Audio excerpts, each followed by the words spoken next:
जवळजवळ 3 वर्षापासून म्हणजे माझा विचार चाललाय. मी रेकी शिकलोय. त्याच्यानंतर मला वाटलं की ॲनिमल कम्युनिकेशन पण करावं. तर 3 वर्ष मी जवळजवळ एक मॅडम आहेत, पुण्याच्याच मॅडम आहेत, त्यांच्या टचमध्ये होतो. पण योगायोग असा की एंड मोमेंटला 10-15 दिवस अगोदरच म्हणजे काय कोणाच ठाऊक साक्षात्कार झाल्यासारखं मॅडमचा व्हिडिओ आला आणि मॅडमचे मी 2-3 व्हिडिओ बघितले आणि त्यांनी जे गायडन्स केलंय ना अप्रतिमच एकदम. मला तेव्हाच ठरवलं करायचं तर मॅडमकडे. त्याच्या प्रकारे मग मॅडमकडे आलो. मला तर कारण आम्ही ऑलरेडी ह्याच्याशी टचमध्येच आहे, म्हणजे सोल आमचा ना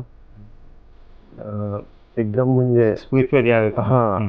त्याच्यामुळे आम्हाला कसं म्हणजे डाऊट असं काहीच नसतं काही गोष्टी, कारण आम्ही रेकी वगैरे मेडिटेशन आम्ही 2-2 अडीच तास करतो.